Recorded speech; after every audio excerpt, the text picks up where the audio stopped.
పవన్ కళ్యాణ్ గారు ఈ రేషన్ బియ్యానికి సంబంధించిన కుంభకోణం జరగకుండా ఉండాలి అంటే ప్రజాపాత్ర ఉండాలి. ఈలోపు అధికారులు ఏదో చేస్తారు, ఇంకొకళ్ళు ఏదో చేస్తారు అనేటువంటిది వాళ్ళ పాత్ర 20-30%. అమ్ముకుంటున్నది ప్రజలు.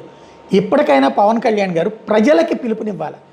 ఎవరైతే రేషన్ తీసుకోవట్లేదో ఆ రేషన్ అంటే రేషన్ అన్నం తిననటువంటి వాళ్ళు రేషన్ తీసుకోబాకండి అన్నటువంటి దానికి బదులుగా ఏమిస్తారో చెప్పండి, లేదా మీ అంతటి మీరు స్వచ్ఛందంగా వదులుకోండి. ఇదివరకు నరేంద్ర మోడీ చెప్పారు కదా గ్యాస్ని స్వచ్ఛందంగా వదులుకోమని, చాలామంది వదులుకున్నారు. అట్లాగా అలా వదులుకునే వాళ్ళు ఎన్ని కోట్ల మంది ఉంటారు, ఇప్పుడు ఎన్ని లక్షల మంది ఉంటారు? ఎందుకంటే 1,47,00,000 వైట్ రేషన్ కార్డులు ఉన్నాయి.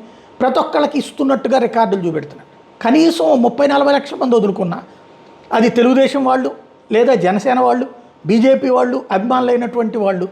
ఎందుకంటే 60 లక్షల మంది అనర్హులు పొందుతున్నారు. కాబట్టి వాళ్ళలో 30-40 లక్షల మంది వదులుకున్న పవన్ కళ్యాణ్ ప్రయత్నం ఫలించినట్టు.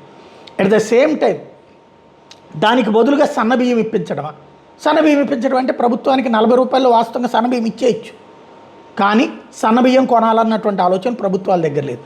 సన్నబియ్యం ఇవ్వడం కనుక ఈ 40 రూపాయలకి, ఎందుకంటే ఇప్పుడు సన్నబియ్యం 50 రూపాయలకి మామూలు షాపులో అమ్ముతున్నారు. అదే బియ్యము మరి ఆ హోల్సేలరు 40 రూపాయలకే కదా కొనేది, 10 రూపాయలు లాభం వేసుకోకుండా ఇవ్వడు కదా. డీలర్ అయితే హోల్సేలర్ 5 రూపాయలు లాభం వేసుకుంటాడంటే డీలర్ వాళ్ళకి అమ్మేటటువంటి డీలరు లేదా ఏదైతే మన రైస్ ఫ్యాక్టరీ వాళ్ళు 40 రూపాయలకే ఉంటుంది కదా.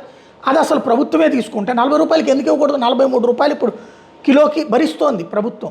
43 రూపాయలకి సన్న బియ్యం ఎందుకు ఇవ్వట్లేదు అన్నది స్వయంగా పవన్ కళ్యాణ్ గారు సీరియస్గా దృష్టి సారిస్తే అందరికీ సన్న బియ్యం ఇస్తే తినను అనేవాడు ఎవడు ఉండడు. ప్రస్తుతానికి ఏంటయ్యా అంటే ఈ వలస కుటుంబాలు ఉంటాయి కదా, కొన్ని సామాజిక వర్గాల వాళ్ళు పాపం ఏ పని లేక ఇబ్బంది పడుతుండేటువంటి కొంతమంది మాత్రమే ఈ బియ్యం తింటున్నారు. మిగతాది ఏం చేస్తున్నారంటే కొంతమంది పాడి ఉండేటటువంటి వాళ్ళు, అంటే గేదెలు ఇది ఉండేటటువంటి వాళ్ళు ఈ బియ్యంతో పాటుగా కాస్త సజ్జలు, జొన్నలు ఇట్లాంటివి వేసి అన్నం వండి అది గేదెలకు పెడుతున్నారు. ఎందుకంటే పోషకాహారం ఉంటే మంచి పాలిస్తే అనేది అనేక ప్రాంతాల్లో జరుగుతుంది.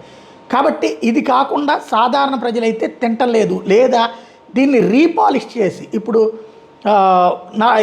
ఒక 100 కిలోల బస్తాన్ని రీపాలిష్ చేస్తే అది సన్న బియ్యం టైపులో, మామూలు బియ్యం టైపులో 70 కిలోలు 75 కిలోలు వస్తాయి. అంటే అప్పుడు దాని కాస్ట్ ఇంకొంచెం మారుతుందన్నమాట. అట్లాగా తిరిగి మళ్ళీ మధ్యతరగతికి అమ్ముతున్న వాళ్ళు కూడా ఉన్నారు. కాబట్టి దీంట్లో బోలెడన్ని లాజిక్స్ ఉన్నాయి. జాగ్రత్తగా ఆలోచిస్తే చాలా అంశాలు బయటకు వస్తాయి.